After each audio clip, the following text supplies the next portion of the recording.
On July 24th, 2021, my brother was out doing something I don't remember, and I went to Valparaiso with my mom to do train stuff. We stopped at the Gavis Arboretum, which is run by Purdue students, and we took some pictures. This was before I got into filming trains, so I only have pictures. The locomotives that were out that day included this absolutely disgusting Union Pacific replica of number 1982, except it's an SD70M. That's wrong. There was also this saddle tank. All the pictures I have of it are so bad quality I can't even read it. There was also this Rio Grande 244 Forney. Really like Forneys. This is pretty cool. And there was this WP and YR Lake Bennett coach that was behind the locomotive.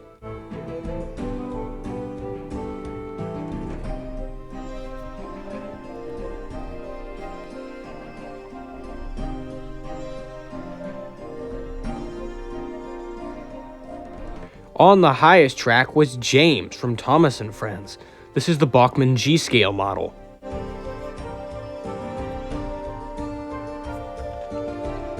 But the star of the show was without a doubt this New York Central Hudson pulling a set of Union Pacific heavyweights.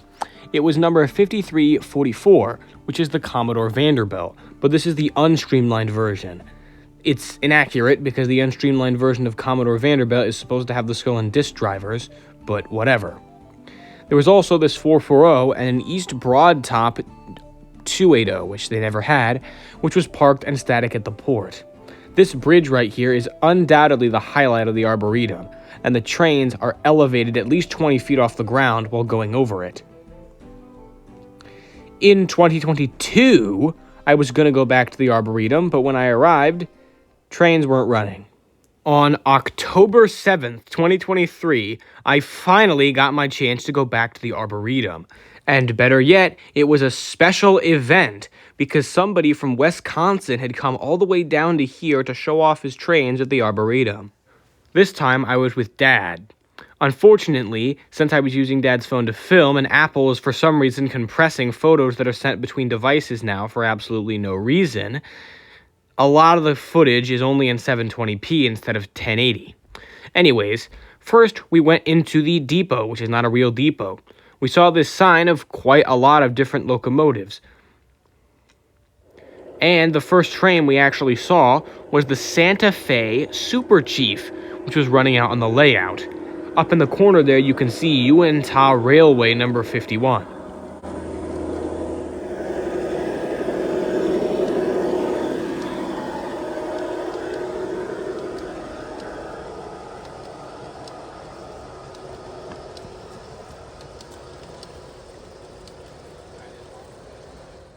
We followed the war bonnet over to this grassy section of the layout, where it raced a Great Northern RS3.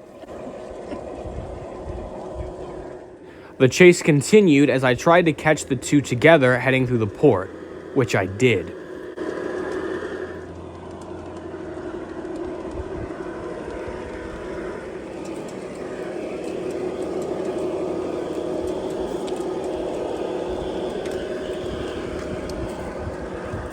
Once the RS3 split off onto a track that I couldn't follow it on, I just continued to chase the war bonnets.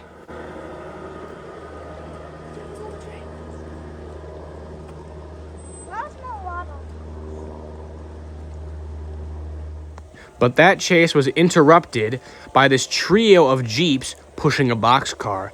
The leading one is a GP9, the middle one is also a GP9, and the one that was at the end of the train was a GP30.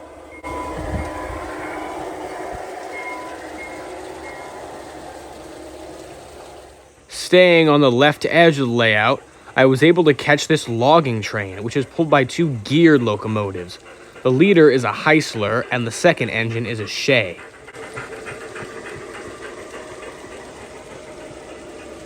But while I was filming that, the war bonnets and their Super Chief train had made a complete loop around the layout, so I was able to catch them again. Then we caught the power move of Jeeps passing over the second highest bridge at the Arboretum.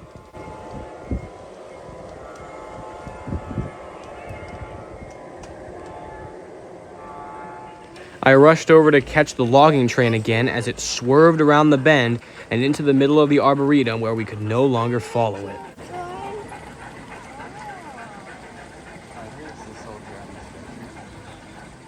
Being October, the large grassy area that wasn't absolutely dominated by rocks and waterfalls was decorated for Halloween, and so was the engine. There was a shay pulling 2 coaches with Hershey's chocolate markings on them, loaded with Halloween stuff, as well as a caboose marked as the teddy bear caboose. As you can see, the shay is not having any mechanical problems whatsoever and is not struggling at all. Once I saw that, I ran across the Arboretum to catch the war bonnets going over that massive bridge. But I caught them through this tree first before I eventually did get the shot of them crossing over the magnificent bridge.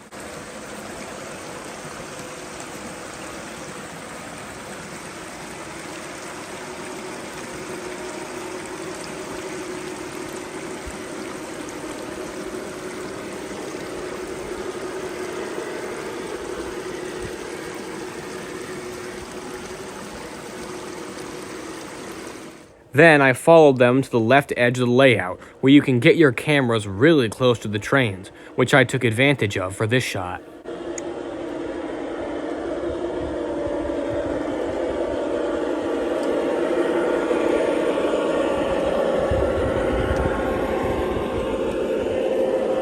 As you can see, the Super Chief is stalling here to allow the coal train, which is behind it, which I hadn't seen at this point, to catch up.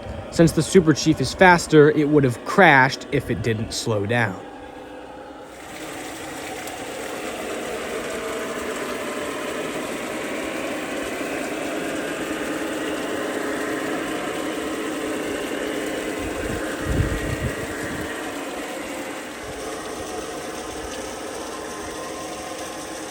Then, we noticed the 3 Jeeps that we had seen earlier, and they had their same boxcar, but this time they were pulling a full freight train behind them.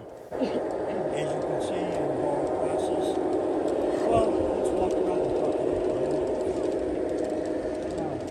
truck. Unfortunately, number 51 was not being cooperative and had to be taken off the layout. This is an articulated engine. Here you can see the Super Chief stalling again as the lumber train passes by.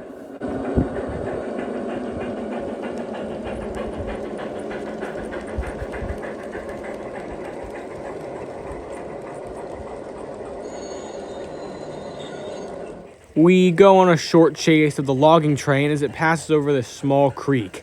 As you can see, it's climbing a very steep gradient, exactly what geared engines were designed for.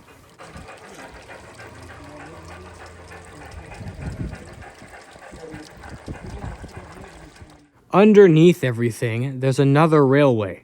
Not sure why it doesn't run though. Then, we got to see this wagon here, with the boxes for all of the trains that were out on this day. This is where the guy from Wisconsin had parked his wagon before setting the trains up. There was also this Great Northern Mikado, which wasn't moving. While I was over here, I decided I might as well catch the RS3 again.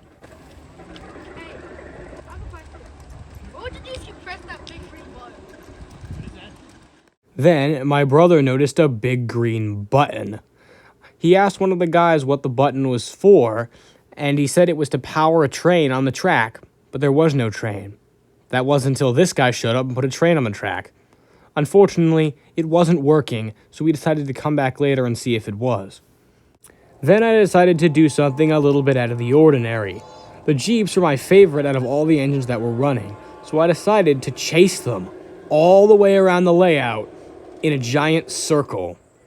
Now they're heading into that grassy area, as you can see, and passed by the war bonnets.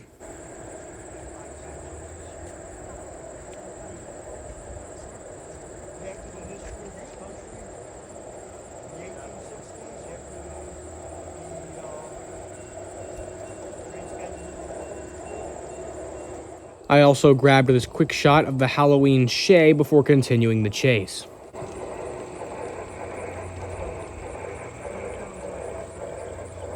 We catch the Jeeps again, heading over that massive 20-foot chasm in the middle of the Arboretum. And we got a meet between them and the coal train. It was powered by one shay and it was on the same loop as the war bonnet. This is what had been holding up the war bonnets. Of course, we continued the Jeep chase past that section where there's 5 tracks paralleling each other.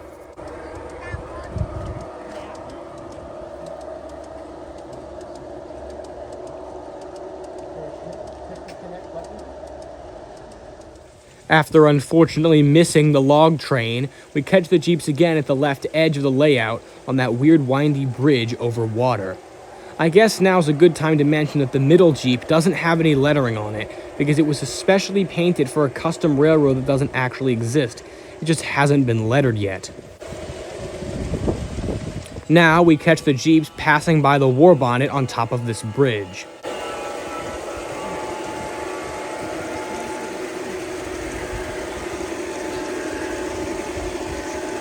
Now we get the Jeeps at the cinematic low angle, crossing over the bridge over the massive 20-foot gap.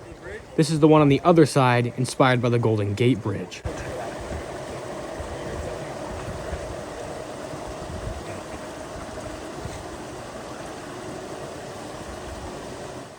And then the coupling failed. Oh boy. The train backed up on the bridge before departing again. I thought it would be cool to catch this departure.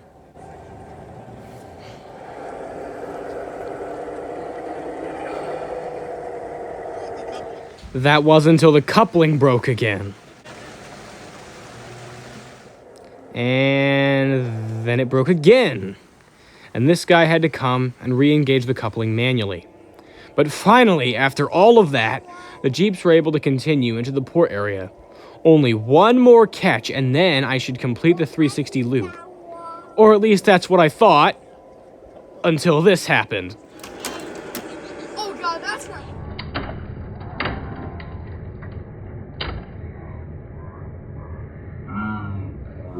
What had happened was that the shay pulling the coal train had short-circuited, stopping it on the track, but the war bonnet still continued and was eventually able to crush the caboose.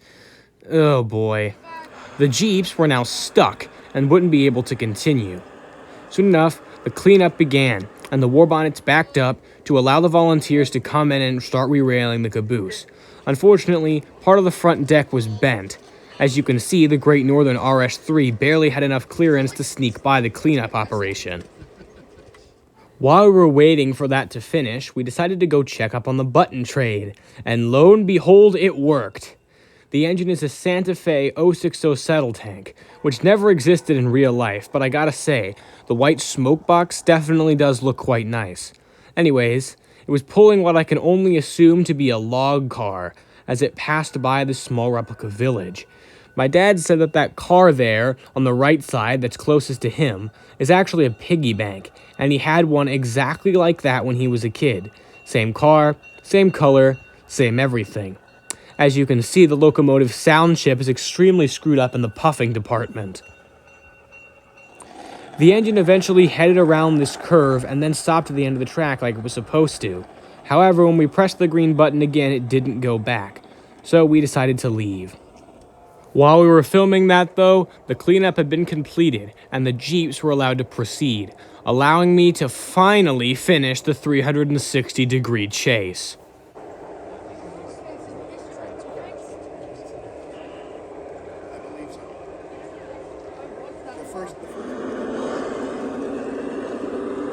Gene, your front train is ready to roll. In the shade? Okay.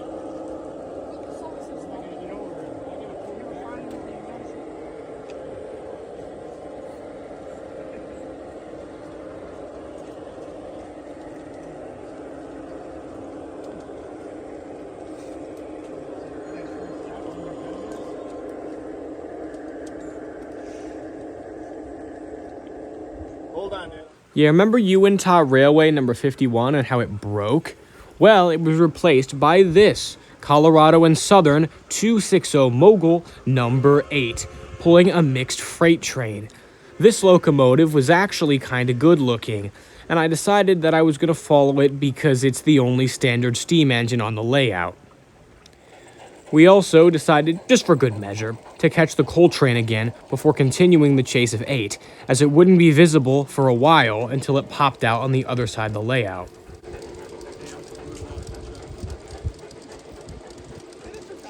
Now on the other side of the layout, we see number 8 again.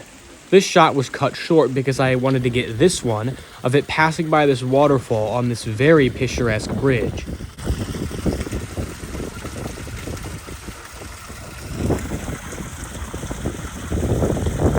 Then, back on that spot where you can get your cameras really close to the trains, I caught the coal train. Little did I know what this little locomotive was scheming.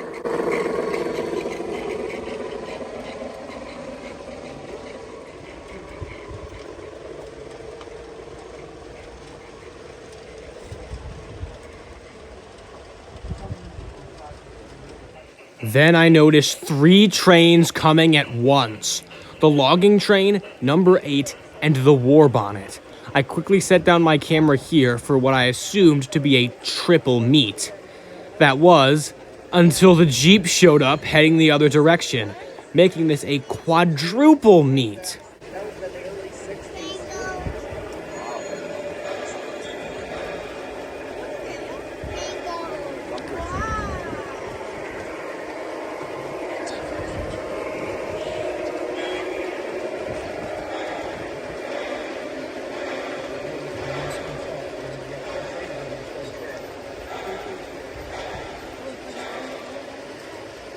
Nope, it better not be. They had one already. Yeah, this one. Okay. There's 7 waterfalls, all coming from there. The water, you notice, is different color cement. It's actually porous cement that, and after it rains, water goes down there and there's drain tiles that feed that lake. So that water is continuing. On the other side of the layout, we see a secret locomotive, as my brother likes to call them. And then we caught this 440, recreating Abraham Lincoln's funeral train. This is another one of the engines where you push a button to make it go.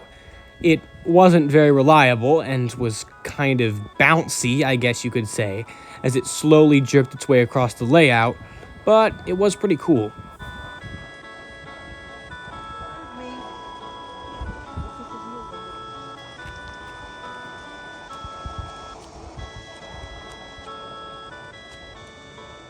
After that, we caught the Halloween Shay again, making an absolute racket. Look at that real long line, river. Oh. Then I saw the war bonnets, and they were completely stopped on the left edge of the layout. This guy was removing the baggage car. I was quite so there's the culprit. The Shay had run into the back of the Santa Fe train, derailing the baggage car, causing it to short circuit, requiring the baggage car to be replaced.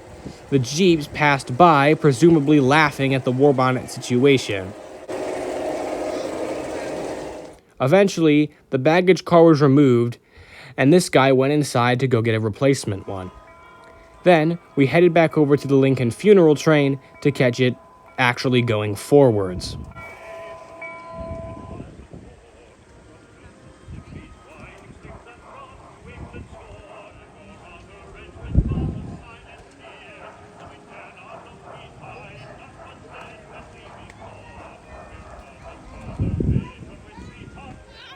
Then we caught the Jeeps passing by and then heading over the bridge.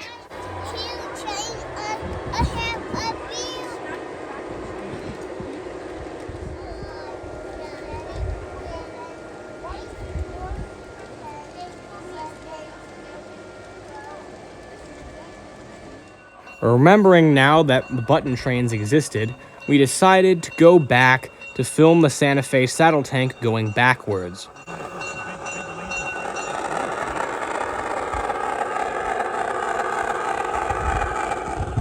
By now, I was running out of things to film, so I decided as a finale to do a full 360-degree chase of the war bonnets, just like I had done with the Jeeps.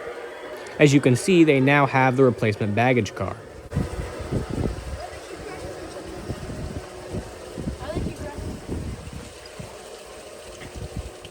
We then catch the war bonnets heading over the bridge and past the Lincoln funeral train. For some reason, the Jeeps are stopped. At the time, I had no idea why. Then I got this picturesque shot of the war bonnets passing over this bridge. After this, I decided to switch from chasing to pacing and pace the war bonnets. So I completely disregarded all of the stuff I had done already and decided this was the new starting point for the pacing chase.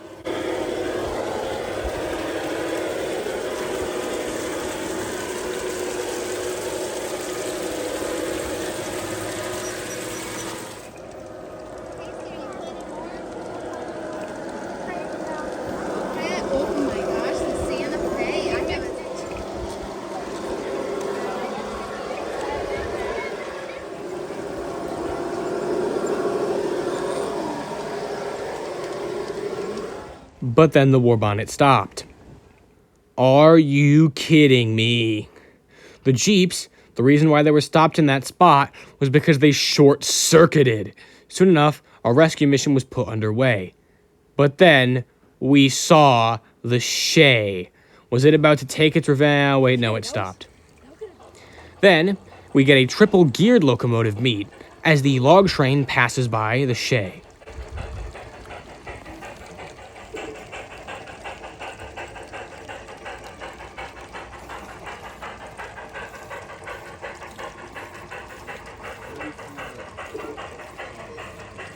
Finally, everyone thought the Jeeps were back on the rails.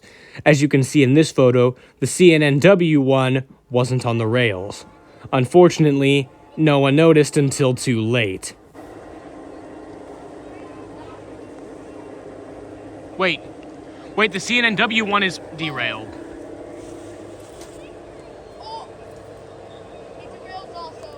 The volunteers carefully pulled the Jeeps off the massive bridge. Eventually, though, once they had messed with them a little bit, they were able to proceed under their own power back to the cars. Right near the edge. Fortunately, once the locomotives and cars were linked back together, they were able to proceed and had no further mishaps.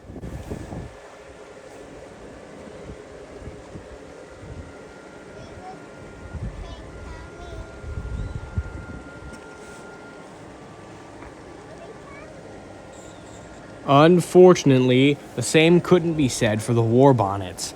They were stopped. The people said they were apparently out of batteries, which I don't understand because they're model trains. But after that, we decided to leave. We saw these two secret engines, and then we went over to this playground for a bit and screwed around. But while we were going back, Thomas the Tank Engine showed up. And so we decided to stay for a little bit longer to catch him.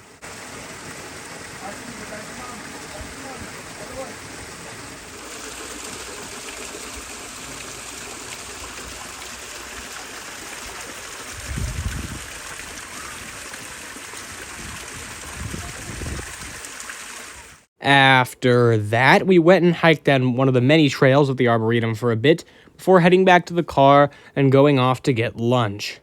This was a very fun trip. To anyone who works at the Purdue Arboretum, thanks for keeping this thing running. And for anyone who is considering visiting, please do. It's very fun. Oh, and we saw this really weird railroad crossing on the way back. Anyways, I hope you enjoyed this documentary, and make sure to come back next time for another documentary just like this one.